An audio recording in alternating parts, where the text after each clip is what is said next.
It's interesting how many big high-tech companies were started by two friends, like Hewlett and Packard, or Google's Larry and Sergey.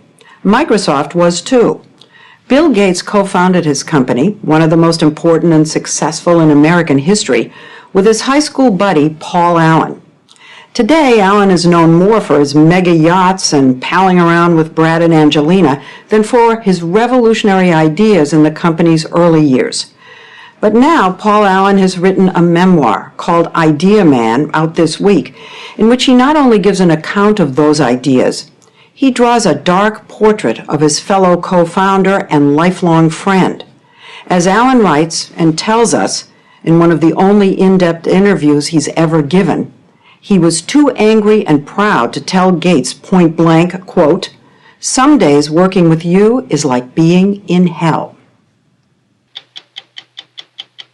The story will continue in a moment. You describe Bill Gates in very harsh terms. You describe him as being quite abusive. I mean, it's not a pretty picture. And I felt like when I wrote it, I should just tell it like it happened in an unvarnished way, warts and all. You know, here he is doing such great work. He's almost a saint now. And it seems like an odd time to write an unflattering portrait of him. The timing had nothing to do with the many wonderful things that Bill has done. But the timing was because I wanted to see if I could do it and hopefully be alive to see it published. No wonder he was concerned. When he started the book in 2009, he had stage 4 lymphoma. The book goes back to the beginning. This is a picture of Allen when he was 15 and met a boy at his private school in Seattle, 2 years his junior, named Bill Gates. There's the machine room. You can see the machine room in there. Well, I think the UW... This video shows the two buddies revisiting an old computer lab where they used to feed their obsession with programming. You lift me into one of those huge garbage bins. Bill and I would actually dive in the dumpsters to try to find listings of the secret inner code of the operating system and try to figure out how it worked. That's how passionate we were. They both became crack coders, but early on, Allen emerged as a creative dreamer, Gates a cold-eyed pragmatist. You write that when he was 13 years old, he told you, one day we're going to start a company, run a company. He was saying, well, imagine what it's like to run a Fortune 500 company. And I'm thinking, I have no idea. You know, my parents were librarians. You kept bringing him ideas, and you write in the book, he was always popping my balloon. Yeah, that's right, that's right. I mean, I would have, 10 ideas, and he would kind of pick them apart one by one. One of Allen's ideas Gates didn't shoot down would lead to the personal computer revolution and launch Microsoft. It was 1974. He was a college dropout working in Boston, and one day he spotted a magazine announcing a new small computer called the Altair. He ran to show it to his friend Gates, then at Harvard. I said, here, look at the magazine. This is the computer we've been waiting for. This is how the PC, the idea that we all have these computers, this is how it started. Yeah, and it's amazing to think back then, nobody had personal computers. I mean, there were computers in universities and research labs and in corporations, but nobody had personal computers. Allen's idea was to write software that would enable the Altair to work as well as those large computers.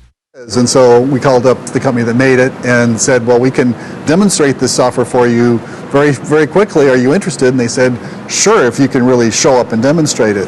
Did you have software? No. You had nothing. We had nothing. So they spent the next 8 weeks at Harvard feverishly writing code, but without an Altair to test on. Allen writes that because Gates looked like he was 13, they decided Allen should go alone to pitch their software. Sitting by an old original Altair, he showed me how he fed the computer a paper strip with their code punched into it and typed print 2 + 2. And then I hit return, which is the same thing. And lo and behold, it printed 4. And a wave of relief surged over me because I almost couldn't believe it had worked the first time. So that night I called Bill up and I say, Bill, yeah, it's unbelievable, it worked. And we were just over the moon. It was the beginning of the age of a computer in every home, on every desk. Almost overnight, people started buying these small computers, and their software was in high demand.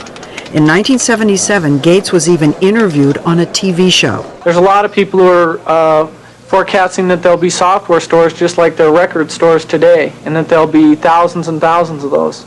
And I think I'd have to agree with that. Allen writes that Gates had a rare gift for programming. He was also the shrewder businessman. From the beginning, he demanded a larger share of the company, 60%, and then more. But Allen says he was the one who pushed through the company's big early break, developing an operating system for IBM's first personal computer in 1980. Yet, as the company soared, Allen didn't want to give up his whole life to Microsoft the way Gates did. Well, I've always had so many different interests. But do you think he came to think that you weren't working as hard as he was, and it became a source of resentment with him? Well, I think he was always pushing people to work as hard as they possibly could. You included. Maybe me more than everybody else. You describe Bill in this period, and actually throughout, as tough, a taskmaster. You talk about his yelling, screaming. There was a lot of yelling. You guys never understood. You never understood the first thing about this. A 1994 CBS News profile got a sample of Gates's management style, which Allen describes as browbeating and personal verbal attacks. That's ridiculous. I'm not doing this thing. No. Somebody's confused. Somebody's just not thinking. I mean, there's no way. We'll figure it out. You had to fight back intensely to stand your ground and make your position and your convictions expressed. But he didn't like to back down. So these fights would go on, you said. They could go on for hours. Oh, yeah. That's right. We're just screaming at each other for hours? And it's exhausting. It's exhausting, but that was Bill's style. Allen was miserable and felt he was being marginalized. And then things got a lot worse. He got cancer. One night he passed by Gates's office and overheard him talking with Steve Ballmer, who'd been hired to help run the company. What were they saying? They were basically talking about how they were planning to dilute my share down to almost nothing. And it was really a shocking and disheartening moment for me. And you were sick. Well, I think I was still probably in the middle of radiation therapy. He burst in and interrupted them. He says they were trying to cut him out and rip him off. And of course, Steve came over to my house later that night to apologize. He did? He did. But Bill didn't come. No, he sent Steve. He sent Steve. It wasn't Steve. He sent Steve. Well, Steve's the one who came. Shortly after, Allen left, but he got to hold on to all his shares. It's hard to feel sorry for him. He was 30, cured of cancer, and owned nearly a third of Microsoft. So you built this building. Yeah, this is... After the company went public, Allen became one of the richest men on Earth, at one point worth an estimated $40 billion. Gates would spend another 2 decades running Microsoft, launching Word, Windows, and Explorer. Thank you. And once he retired, he devoted himself to eradicating global disease and improving education. Allen has spent his wealth on a hodgepodge of many interests. For instance, he plays electric guitar, so he has his own personal rock and roll band to jam with.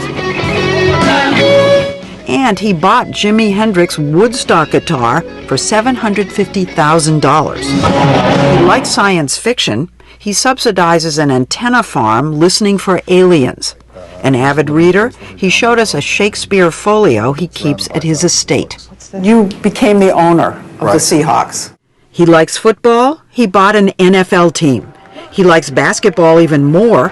He also bought an NBA team. He's a movie buff, so he invested in DreamWorks, the Hollywood studio.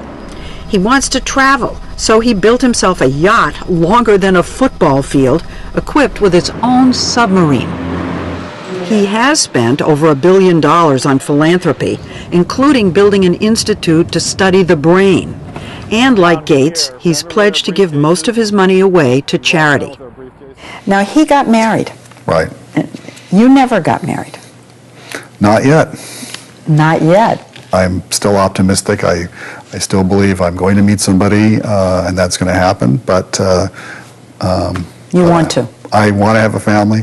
But he's often described as a recluse. Each of them has about. Something struck me when he showed us his collection of vintage warplanes.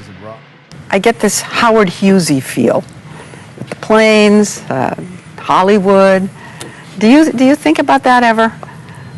Well, I hope I don't end up in a cinema by myself watching I Station Zebra over and over again. I think I've got such a diverse set of interests: movies, aviation, technology.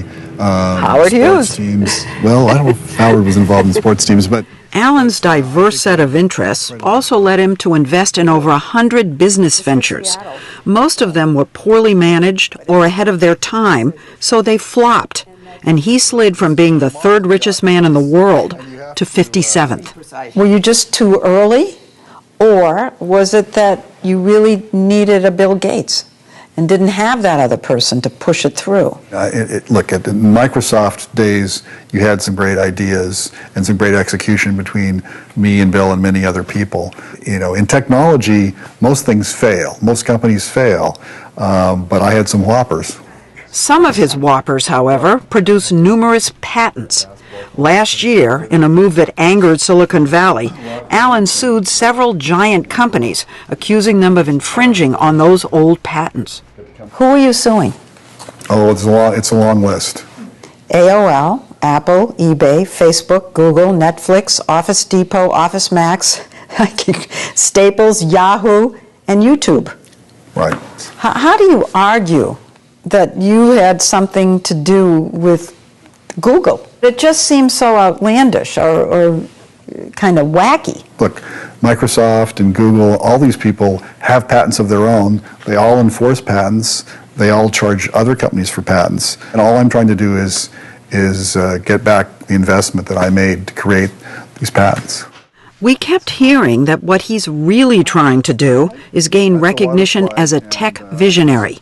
But with his book, Idea Man, he's being branded a bitter billionaire. What's your reaction to people saying it's kind of a revenge book, a bitter book?